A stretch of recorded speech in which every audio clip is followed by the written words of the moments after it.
What is the difference between the Paleo-Ketogenic diet and the carnivore diet, and which one should you go with? We'll find out in today's video. Welcome back to my channel.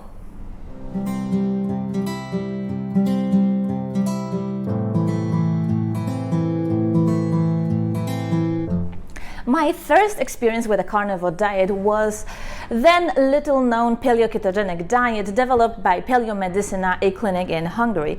And when I used to tell people that I am on the Paleo-Ketogenic diet, I would get a lot of curious questions because people heard about paleo and they heard about ketogenic, so they were wondering what combining the two would look like.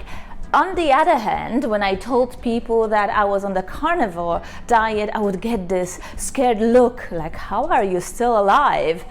Now, Paleo-Ketogenic diet is a carnivore diet, but carnivore diet isn't Paleo-Ketogenic diet. There are at least 5 major differences between the two. Let's talk about it. Paleo-Ketogenic diet, aka PKD, was created by Dr. Sylvia and Dr. Szabatos in Hungary, in the clinic known as Paleo-Medicina, as name implies, in the clinical settings. They both has broad background in research and in medicine. Dr. Clemens has background in epilepsy and other neurological disorders, and she was applying the ketogenic diet to epileptic patients. Now, what she noticed was that it wasn't only about the ketosis that was effective for these patients, but also removing of all dairy produced the best results. On the other hand, Dr. Toth was dealing with a lot of patients who had gut issues, and he was applying the Paleolithic diet. And what he observed was that the less of the plant matter that his patients ate, the better results he had. So eventually he removed all the plant matter from the diet, and combining both experiences and expertise came to life Paleo-Ketogenic diet. Now, I want to highlight one thing. Paleo-Medicina isn't a naturopathic or alternative or integrative medicine. They are conventionally trained allopathic doctors who rigorously apply the scientific method, and their data and results lead them to conclusions, and that's how they came up with the Paleo-Ketogenic diet. Carnivore diet covers many different versions, if you can believe it, of all animal-based diet. So there could be a dairy or no dairy on the carnivore diet, seafood, no seafood, ketosis, no ketosis. It has many different versions and variations. There have been carnivores that are living on this diet for the last 20 or 30 years. However, the inflection point seems to be when Dr. Shawn Baker, the founder of Rivero.Health, went on the Joe Rogan podcast, and really from that point on the carnivore diet got a lot more popular, and it just began to be a thriving community. Let's talk about dairy, because on the Paleo-Ketogenic diet, dairy isn't allowed in any shape or form or amount. If you want to be consistent with the Paleo-Ketogenic diet protocol, kiss dairy goodbye. I know it isn't easy because I've been there, but it is the Paleo-Medicina's clinical experience that especially people with autoimmunity and epilepsy have a lot better results if they give up dairy. Speaking from my own experience, the moment I removed dairy from my diet, the reversing of autoimmunity sped up like crazy. I was seeing major improvements in the matter of days. Now, if you are religiously following the PKD, there is a maintenance version of that diet that allows some fruits and vegetables, and dairy isn't still allowed. If you are on the conventional carnivore diet, dairy often is the part of that diet, and people like it because it gives you variety. You can come up with more interesting dishes, and people still have great results being on the carnivore diet and consuming dairy. Now, from my own coaching practice, what Paleo-Medicina recommends seems to be the case. If you have epilepsy, if you have autoimmunity, dairy has to go. No ifs or buts. Even if you don't want to be in ketosis but want to be on the carnivore diet and want to address things like autoimmunity or epilepsy, you have to give up dairy. Also, I notice when I coach people that if they're in the situation that they're doing carnivore diet for a while and they still deal with chronic constipation, removing dairy is helpful and oftentimes resolve constipation. Also, people that have migraines that don't go away with the carnivore diet, and if they remove dairy, that oftentimes get resolved. And finally, some people are on the carnivore diet for a while and that last 10-15 pounds won't come off unless they eliminate dairy from the diet. Let's talk about ketosis, because this is one of the major differences as well. So when it comes to ketosis, on the Paleo-Ketogenic diet, you are expected to stay in the continuous ketosis 2 millimoles at least. It doesn't have to be more, but ideal is to be around 2 millimoles per deciliter. And the reason for that is that Dr. Clemens says that this is the best levels of ketosis to successfully replace the glucose metabolism with ketogenic metabolism for energy and mood, and of course for the stimulation of anti-inflammatory pathways.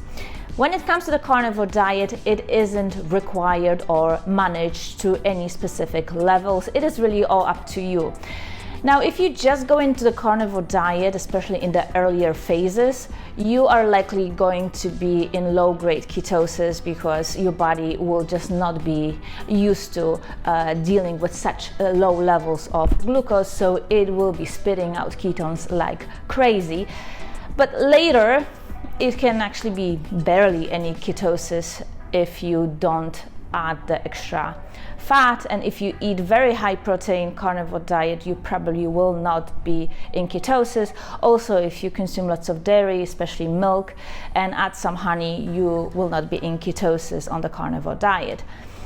Now, there is a variation of the carnivore diet known as keto carnivore, and with that version of the carnivore diet, you are expected to stay in ketosis, but it doesn't have a number for which you have to aspire. The amount of meat you are consuming on the Paleo-Ketogenic diet versus the carnivore diet is yet another major difference.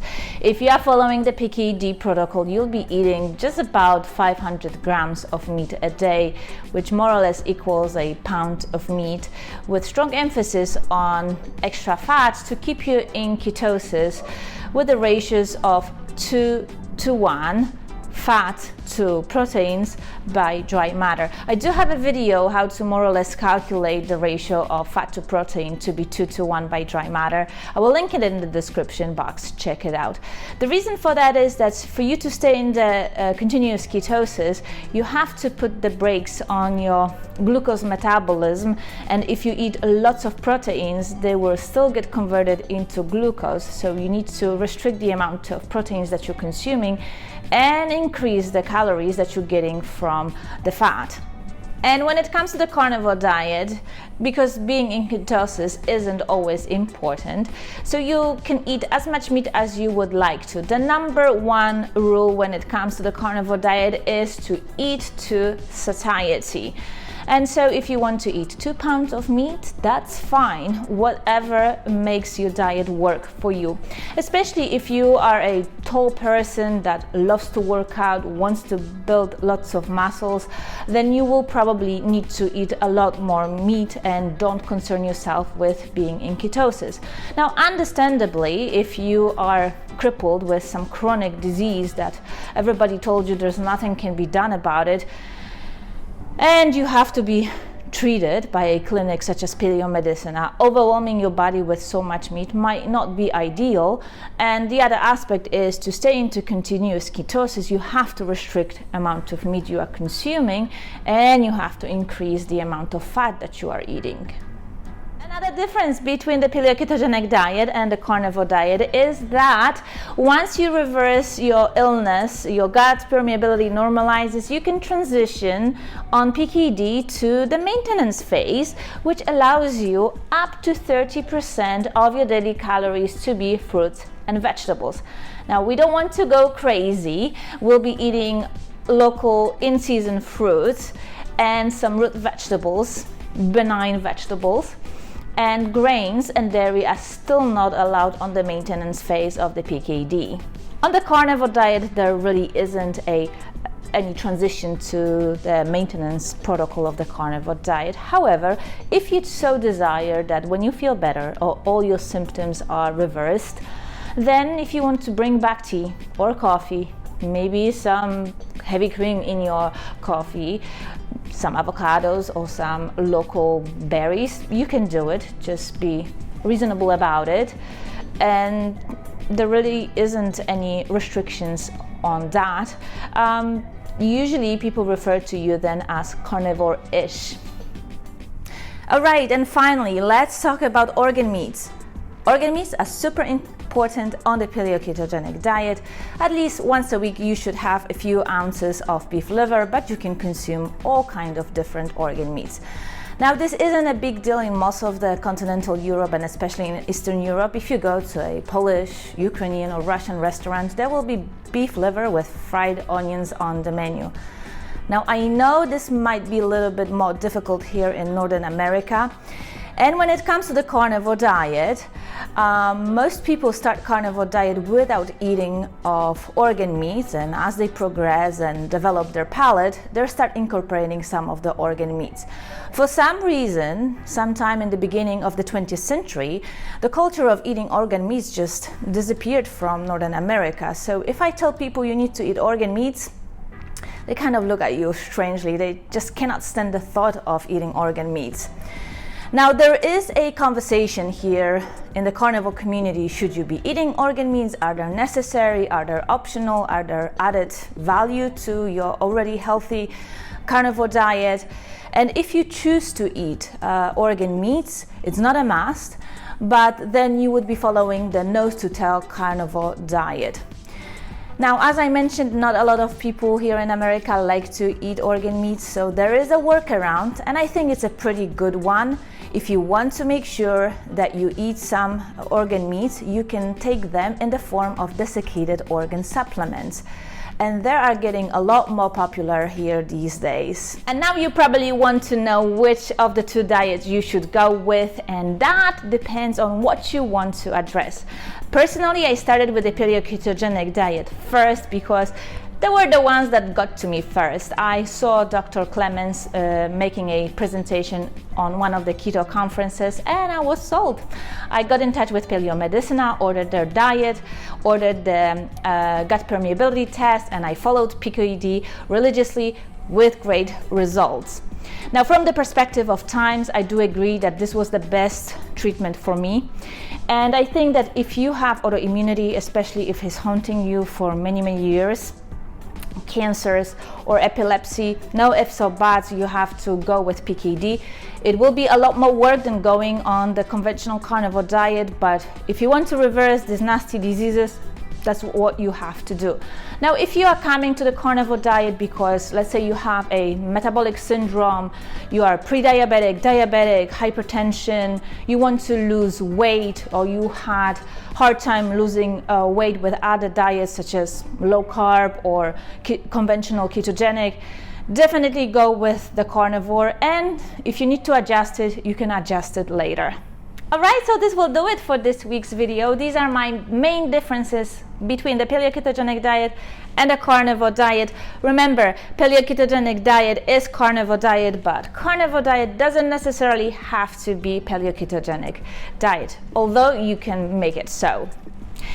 If you or you know somebody that wants to address chronic diseases or any other health problems with dietary intervention, share that video with them. And if you haven't yet, subscribe, hit that notification bell, and I'll see you in my next video. Bye.